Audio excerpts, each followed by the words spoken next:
Olá, queridos e amados irmãos, estamos hoje aqui divulgando algumas surpresas, algumas coisas inusitadas que aconteceram na conferência, na COP26, e nós vamos compartilhar com você. Em primeiro lugar, o Biden, ele fala que é necessário uma ação urgente para a salvação do planeta. Vemos que ele está bem apressado. Também lemos a notícia, a manchete, que ele colocará os Estados Unidos como o líder.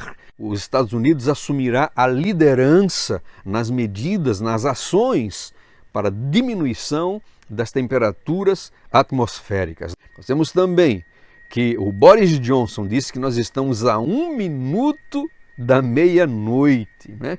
Meus amados, meus queridos, cada frase chocante é uma frase mais chocante do que a outra. Nós estamos vendo aqui que a rainha da Inglaterra, né, a rainha Elizabeth, a rainha do Reino Unido, falou o seguinte: nós precisamos agir agora em prol dos nossos filhos. E finalmente, o Boris Johnson falou que se errarmos, não seremos perdoados. Aí vem o príncipe Charles, o príncipe de Gales, e ele fala assim: devemos criar uma campanha estilo militar para garantir que as resoluções tomadas nessa reunião sejam realizadas, né? Ou seja, devemos criar uma espécie de força militar. Olha só, olha em que ponto estamos chegando, para que as resoluções tomadas em favor do planeta, em favor da natureza, em favor do clima, sejam realmente cumpridas. Então, essas foram algumas coisas que aconteceram na COP26, mas eu quero falar para vocês de algumas coisas inusitadas, algumas surpresas que nós tivemos, né? Nós tivemos ali o príncipe Charles ao subir o palco, levando ali uma queda, né? E depois se ajeitou e ali fez o seu discurso, de certa maneira, chocante. Está em muitas manchetes de jornais, isso que ele falou, dessa criação de uma espécie de campanha militar para assegurar que as decisões sejam cumpridas. Uma outra coisa interessante é que a coisa chegou numa espécie de clímax, e depois algumas notícias agora como que desanimadoras sobre essas questões aí, as decisões que estão para ser tomadas, né? O Boris Johnson falou que até agora tudo que foi decidido no passado em prol do clima foi somente blá blá blá, né? Somente conversa, não saiu do papel. Também os nossos olhos contemplaram o presidente dos Estados Unidos em plena conferência da COP26 dormindo. O presidente ali cruzou os braços, fechou os olhos, né, e tirou uma soneca. No meio daqueles discursos inflamados ali estava o presidente dos Estados Unidos tirando uma soneca. Mas duas coisas interessantes é que o Papa Francisco, ele não foi. Ele falou que terão que ser tomadas ações radicais. Ele pede que sejam tomadas ações radicais para a salvação do planeta, né? Que ações radicais são essas que o Francisco está se referindo? E ele mesmo não vai. Ele não foi à conferência, as pessoas sentiram ali, né? Toda a imprensa, todo mundo ali realmente notou que ele não veio participar. E uma das razões que o Vaticano falou é que as condições de saúde dele, as condições físicas não permitem que ele faça essas locomoções, né? Mas olha, eu não sei se isso é verdade, porque ele tem umas viagens programadas aí, inclusive uma viagem para a Índia, né? Lugar aí um pouco distante.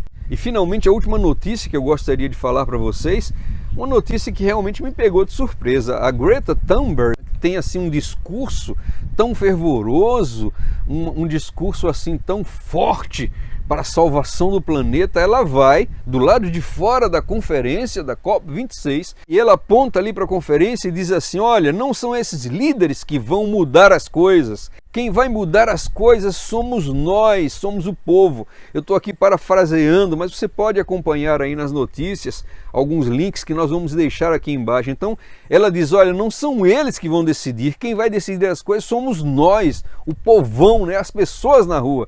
E é interessante que é isso mesmo que está escrito num livro chamado O Grande Conflito. Há muitos anos atrás ele foi escrito. Vocês vão ver aí que a Greta Thunberg, de certa maneira, está certa, né?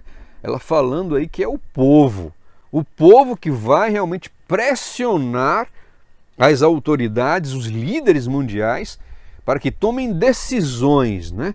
E ali tome a decisão de um decreto dominical. Então, de certa maneira, o que a Greta falou foi um escândalo para muitos, né? Falando ali, colocando um descrédito a essa reunião, falando que aquela reunião ali seria um fracasso. Muita gente se chocou com isso, mas o que ela está falando realmente tem a ver com o que está escrito. É o povo que realmente pressionará as autoridades de tal modo que elas tomarão a decisão de quebrar a lei de Deus, decisão de instituir o domingo como um dia universal para descanso, um dia mundial para descanso, quebrando ali o 4º mandamento de Deus, uma afronta à lei de Deus, uma afronta ao Deus Criador de todas as coisas, que estabeleceu o 7º dia e não o 1º dia como o dia de descanso, o 7º dia, o dia de sábado para ser guardado. Então, queridos, o que nós estamos vendo é que ao final dessa reunião, coisas poderão acontecer e pode ser que nada aconteça também. Uma coisa nós sabemos, o inimigo ele gosta de trabalhar com surpresas. O inimigo gosta de pegar as pessoas quando elas estão menos prevenidas, quando elas estão desprevenidas.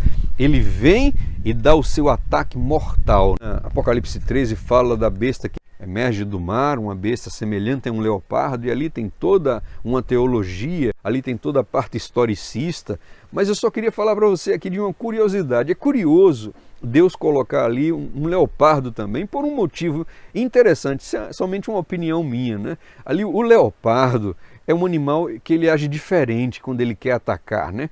Todos os animais, como o leão, como o urso, né? Esses animais ferozes, quando eles querem atacar, eles estão com fome, eles atacam a vítima, matam e comem, né? Mas o leopardo é um animal que ele trabalha com efeito surpresa. Ele fica atrás da moita, ele fica ali escondido, somente observando. E quando aquele animalzinho, quando aquela vítima está menos atenta, então vem ali o ataque do leopardo, no momento como um covarde, ele ataca e devora, mata e come.